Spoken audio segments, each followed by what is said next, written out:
Uma coisa que eu sempre falo do céu, assim, é que a gente não consegue influenciar muito, né? O homem olha para o céu e aí a lua muda, o sol, a cor do céu, a noite, dia, as nuvens, e a gente não influencia muito nisso, apesar de poluição, que dificulta e tal.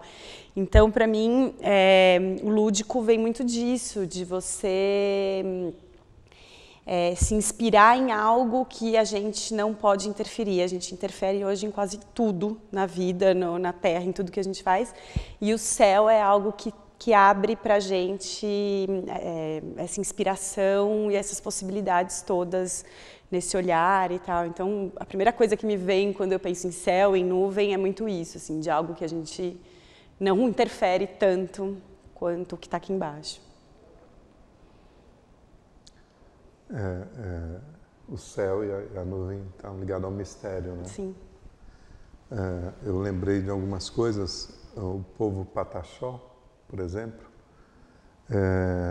diz que tem a sua origem de pingos de chuva, né? Então, para o povo Pataxó, as nuvens são os seus ancestrais, né? Eles dizem que há muito tempo atrás, quando veio as primeiras chuvas das grandes nuvens e quando caiu os primeiros pingos no chão e que formou o barro, aquele barrinho dos pingos foram formando os pataxós. Tá? E a nuvem para os pataxós está ligado à ancestralidade e está ligado muito à fertilidade, né? Ao poder da fertilidade, ao poder do novo, né? Do nascimento, a força, né? E o poder da criação. Né? Me lembrei desse ponto. A primeira coisa que me vem na cabeça de nuvens, assim, ainda não consigo chegar onde vocês estão levando, assim, eu penso na minha profissão. A primeira vez que eu vi uma descrição da minha profissão foi num texto de 2.500 anos atrás, que chama-se As Nuvens, que é de um dramaturgo grego chamado Aristófanes, e aí ele faz uma descrição exatamente daquilo que eu trabalho, que é aquilo que eu faço hoje, que eu faço todos os dias, é exatamente isso, e já existia 2.500 anos atrás. Então era um homem que chegava para um filósofo chamado Sócrates e ele fala assim: olha, eu estou super estressado, meu filho não faz nada da vida, fica dirigindo a carruagem dele a toda pelas ruas, gasta dinheiro e tal. Aí o filósofo fala para ele assim: bom, então deita aqui, né? Tinha um divanzinho, tinha outro nome na época, né? E aí deita aqui e olha para as nuvens. Enquanto você olha para as nuvens, você fala o que você está pensando para mim, e aí eu vou tentar te ajudar. Então esse é o primeiro registro do que é a profissão de um psicanalista, né? De um psi. Ele vai atender alguém que está sofrendo, né? Com problemas contemporâneos, assim, e ele precisa que a pessoa desfoque, né? Do pensamento mais racional. Olhar as nuvens é uma boa maneira de desfocar o pensamento racional, e você vai deixando emergir então essa coisa inconsciente, que você fica vendo as nuvens, você fica vendo formas, você fica criando histórias, você fica... Enquanto isso acontece, essas histórias, essas formas, elas vão contando alguma coisa sobre você, sobre o que está acontecendo lá dentro de você, mas de uma maneira indireta, que esse aquilo que eu trabalho, que é o inconsciente, né?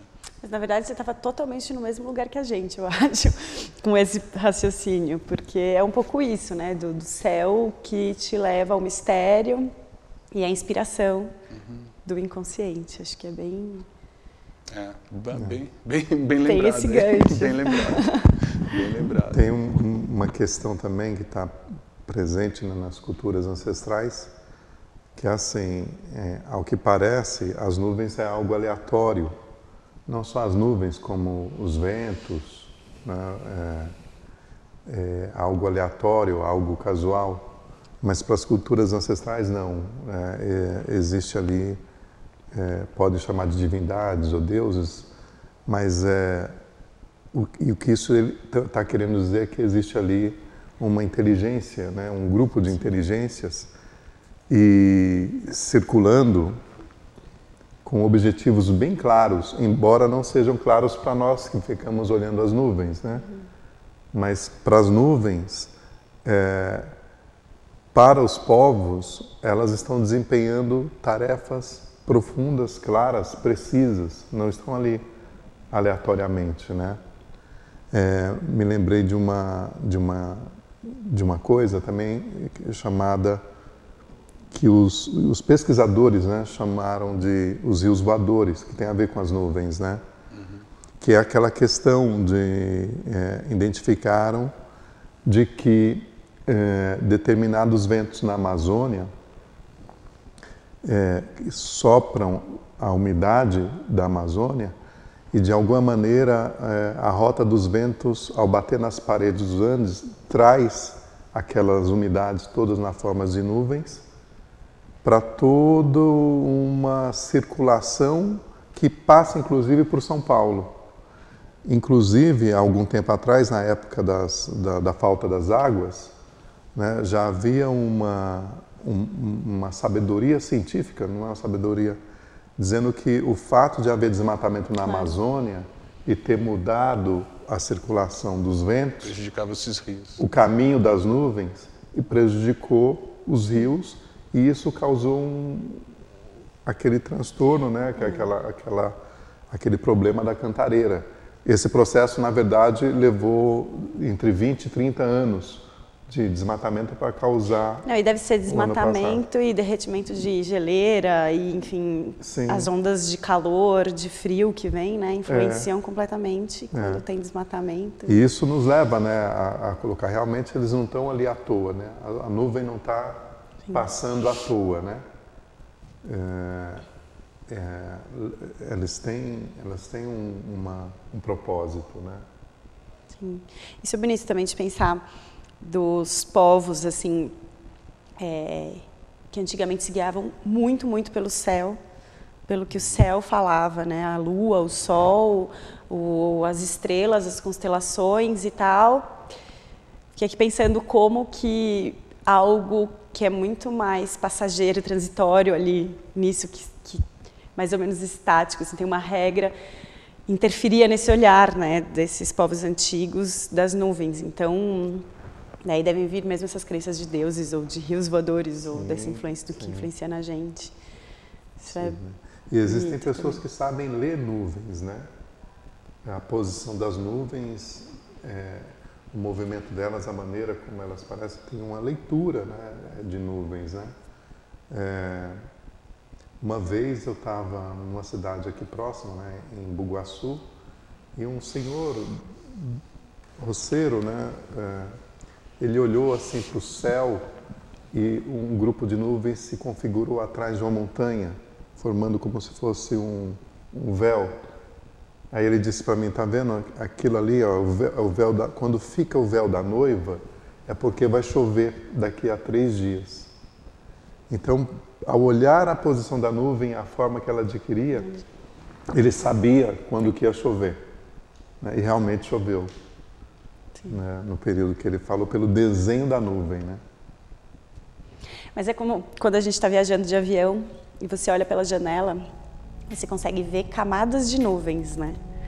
Isso eu acho muito legal, é uma coisa que eu adoro fazer, eu adoro sentar na janela e ficar olhando o céu e você vê camadas. Então, São Paulo é super interessante porque às vezes você está super perto no interior e quando chega em São Paulo já está cheio de nuvem.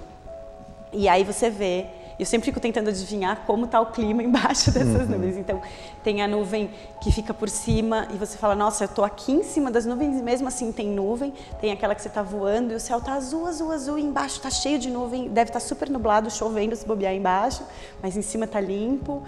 Pouquinho de nuvem só que faz sombra lá embaixo, quando você olha as cidades e tal, você vê a sombra das nuvens. É interessante também isso de estar por cima das nuvens olhando, né? Que é algo lindo, recente, né? É reconfortante, lindo. né? Eu também Tem uma imagem interessante no que o Cacá falou, que assim, essa coisa a primeira olhada que você dá é que aquilo é aleatório, é sem sentido, e depois você vai percebendo que tem até rios aéreos, né? Rios, como é que você chamou? Rios voadores. Rios voadores, muito legal essa expressão. E aí, levando assim para uma outra coisa, como essas nuvens em que a gente vive, em que vivem os nossos sentimentos, em que vivem a nossa vida interior, né? Ela também é um constante configurar e reconfigurar como uma nuvem. Também é importante a gente ler isso, né? Também é importante a gente entrar em contato com essa outra coisa que flui dentro da gente, que se configura de um jeito, se configura do outro. Tem um véu da noiva, vai chover, sabe assim, essa outra leitura que você faz dentro de você, ela também é importante. Mas você precisa passar esse ponto em que você só enxerga uma coisa aleatória. Você precisa ir além dessa outra compreensão, ultrapassar essa visão de que aquilo não tem controle, não tem... Então a gente perdeu um pouco isso, né? Esse sentimento, assim, as pessoas estão...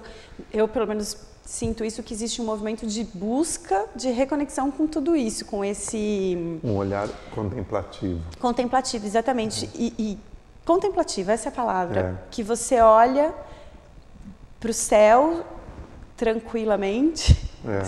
Acho que o avião ajuda um pouco nisso, porque você não tem, tirando quando tem televisão para assistir filme, mas você não tem celular, não tem nada. Então, acaba olhando pela janela e contemplando. Mas eu acho que as pessoas perderam um pouco a gente, na vida que a gente vive hoje em dia, principalmente nas grandes cidades, isso de não querer ver um significado tão... fechado. Das coisas. Eu discordo, eu acho que a gente tinha perdido isso, mas agora a agenda se impôs. Sim, as alterações de clima, elas nos colocaram em contato com isso imediatamente. A gente agora tem que saber previsão de tempo para sair de casa. Eu, pelo menos, que ando só de bicicleta, sem a previsão do tempo, eu não consigo planejar se eu vou levar um casaco, uma capa, se eu vou com roupa de frio, se eu vou com chinelo, se eu vou... Então, você voltou a reconectar. Isso agora vem não veio pelo amor, vai vir pelo terror. Mas eu acho que essa reconexão, ela é um pouco da vida corrida. Então, assim, eu tenho que olhar a previsão do tempo para ver se a minha roupa não vai... estou atrasada, não sei o quê, olha ali no celular, tal, fui... Eu acho que tem uma outra busca que também está acontecendo, que faz parte disso, que é mais, assim... do silêncio, do observar, de ver. Porque, por exemplo, semana passada estava chovendo no começo da semana e depois saiu o sol. Se você for ver hoje e a semana passada, na segunda-feira da semana passada, o humor das pessoas era completamente diferente, né? Hoje tinha gente ali andando pela rua assim, nossa, que céu lindo, tá um calorzinho e tal, não tem nuvem, né? Mas é um pouco mais consciente do que assim, é mais desconectado, é mais na correria. As pessoas, não sei se a gente está tão ligado nisso, dessa mudança de humor. Não, aí eu volto naquilo, na tua história, né? A história que você contou desse filósofo grego. O que acontece quando o sujeito deita lá no divã e olha para a nuvem, né? Então, se ele está trazendo alguma dor, algum problema, alguma questão, ao olhar para a nuvem, ao olhar para o céu, ele entra no estado contemplativo. Sim. E aí esse estado contemplativo propicia ali um aprofundamento nele mesmo, né? Propicia uma cura, propicia um reequilíbrio, né? E isso é conexão, né? Esse instante de contemplação é tão precioso, né? Para nós. E nessa sociedade maluca, né, se perdeu isso, né?